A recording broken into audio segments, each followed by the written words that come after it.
જેવા મથુરામાં પ્રવેશ કર્યા એટલે સૌએ જયકાર કર્યો, બોલીએ કૃષ્ણ કનૈયા લાલ કી જય। કંસને સમાચાર મળ્યા કે હવે આનંદના લાલા કૃષ્ણ બલરામ આવ્યા છે। અક્રૂરજીએ કીધું કે મારા ઘરે ચાલો, તો કે તમારા ઘરે નહીં, આમંત્રણ જેને પહેલા આપ્યું છે પહેલા એની વ્યવસ્થા શું છે એ મારે જોવી પડે ને।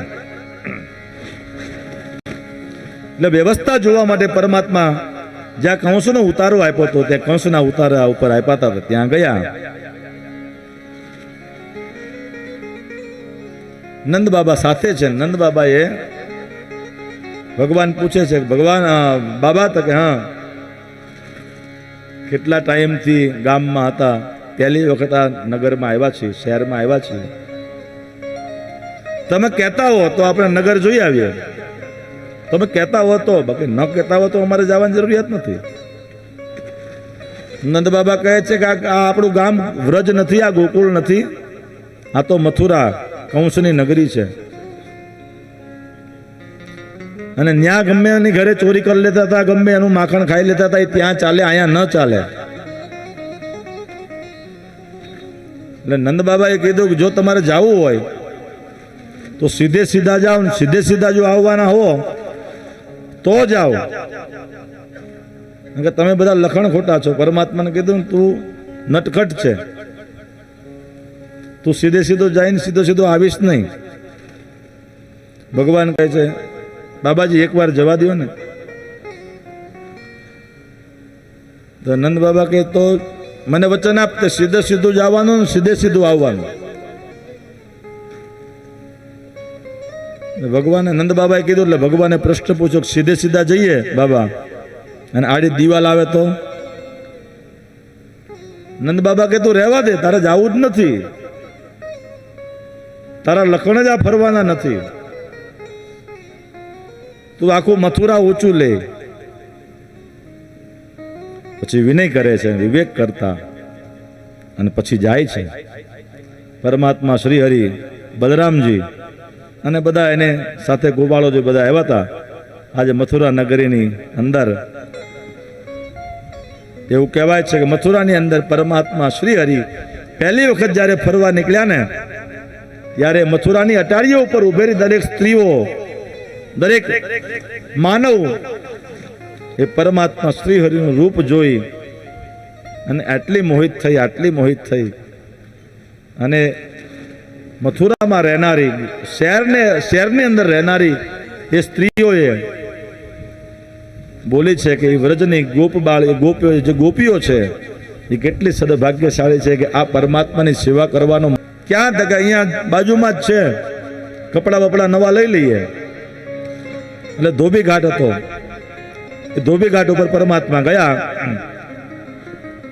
ત્યાં ધોબી હતો, એ ધોબી કપડા ધોતો હતો, કંસના કપડા ધોતો હતો, ધોઈને નીકળતો હતો। એટલે ત્યાં પરમાત્મા પહોંચ્યા ને કપડાની માગણી કરી, લાવો કપડા અમને આપો ને। એટલે ધોબીએ કીધું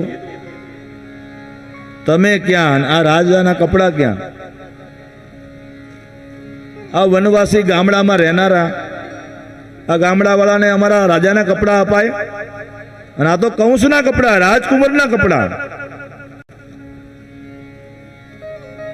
બહુ બોલતો હતો, બહુ બોલતો હતો, પરમાત્માનું મગજ ગયું, એક જ ધોલ મારી, એક જે ધોલ મારી ને આ મસ્તક હતું એ મસ્તક ધડથી અલગ થયું, ચક્કર ચક્કર ફરી ફરીને ક્યાંય ગયું એ તો બધા જોતા જ રહ્યા। ધડ હતું આયા ને માથું હતું ક્યાંક। ધોબીનો ઉદ્ધાર કર્યો છે। પછી વસ્ત્રો અલંકાર પરમાત્માએ ધારણ કર્યા, અને પરમાત્મા કંસના કપડા, કૃષ્ણ ને બધા નાના બાળક છે, 50 વર્ષના વ્યક્તિના કપડા એ 11 વર્ષના છોકરાને થાય ખરા? અને થાય તો કેવા થાય?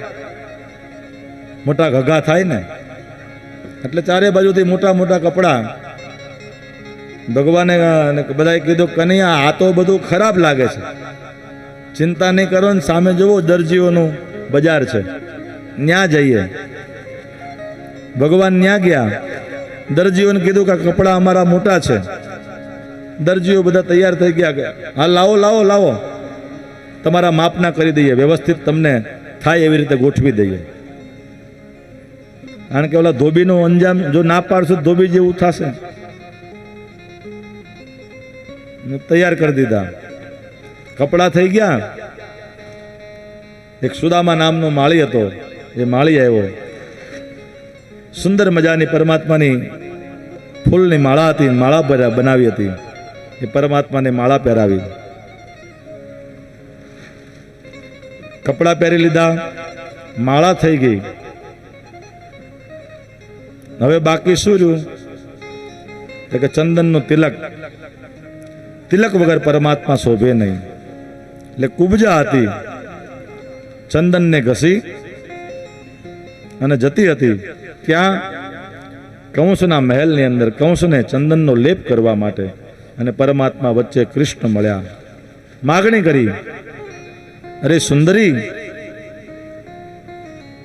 મને આ ચંદન આપો. કુબજા પાસે માગી એટલે કુબજાએ પરમાત્મા શ્રી હરિને ચંદનનું તિલક કર્યું. સુંદર ચંદન હતું, સુંદર તિલક કર્યું. કુબજા 3 અંગથી વાકી હતી, કુબડી હતી. પરમાત્મા શ્રી હરિએ તેને સ્વરૂપ આપ્યું છે. સ્વરૂપ આપતા કુબજાએ કીધું છે કે મારે પરમાત્મા આપની સાથે રમણ કરવું છે. રમણનું વરદાન આપતા કીધું છે કે જા, યથા કાલે યથા સમયે હું તારે ત્યાં આવીશ, તારી સાથે રમણ કરીશ. કુબજાનો પણ ઉદ્ધાર કર્યો છે પરમાત્માએ. સુદામા નામના માળીનો ઉદ્ધાર કર્યો. અને પછી જ્યાં ધનુષ્ય યજ્ઞ ચાલે છે, એ ધનુષ્ય જ્યાં રાખેલું હતું ત્યાં પરમાત્મા ગયા છે. સિપાહીઓ હતા, સિપાહીઓએ રક્ષા કરી ધનુષ્યની, સિપાહીઓની સાથે યુદ્ધ કર્યું.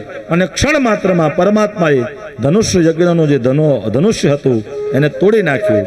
અને ધનુષ્ય યજ્ઞનું ધનુષ્ય તૂટ્યું એટલે આકાશમાંથી ડુંડી બી વાગી અને સૌએ જયકાર કર્યો, બોલીએ દ્વારિકાધીશ કી જય.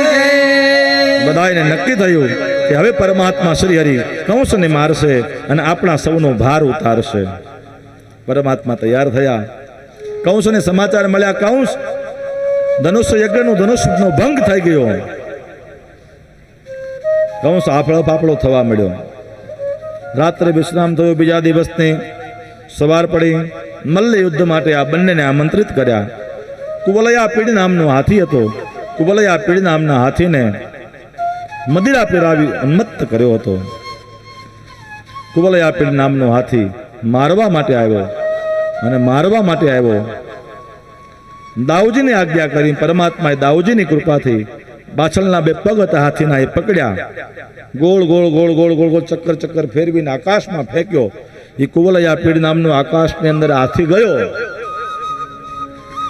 ગોળ ગોળ ફેરવો ને આમ જ્યાં ઘા કર્યો તો એ આકાશની અંદર બધા જોતા રહ્યા કે આ ગયો તો ખરો ઉપર, પણ પાછો નીચે આવશે કે નહીં, નીચે આવશે કે નહીં. આમ જોતા હતા કે ત્યારના બધા જોવે છે, હજી સુધી હાથી નીચે આવ્યો નથી. એમને ક્યાંય ગયો એ પરમાત્મા ઘા કરે કાંઈ રે. મલ્લ યુદ્ધની અંદર ગયા છે. ચાણુર મુષ્ટિક આદિ મલ્લો હતા. એ મલ્લો તૈયાર છે. કંસ સભા ભરીને બેઠો છે. મુષ્ટિક આદિ મલ્લોને આજ્ઞા કરે છે કે હે ચાણુર, હે મુષ્ટિક, જો આ કૃષ્ણ, આ બલરામ, આ બંનેને મારી નાખવા મારો કાળ છે. અને મારો કાળ ખતમ થાય, મારું મથુરાનું અડધું રાજ્ય તમને આપું. પરમાત્મા અને કૃષ્ણ અને બલરામજી ચાણોર અને મુષ્ટિક નામના મલ્લની સાથે યુદ્ધ કરે છે. એવું કહેવાય કે લીલા માત્રની અંદર ચાણોર અને મુષ્ટિકનો સંહાર કર્યો. ચાણોરને મારી નાખ્યા, મુષ્ટિકને માર્યો. અને કંસને ખબર પડી કે હવે મારો છે. ખડગ હતું, એ ખડગને લઈને મારવા તૈયાર થાય.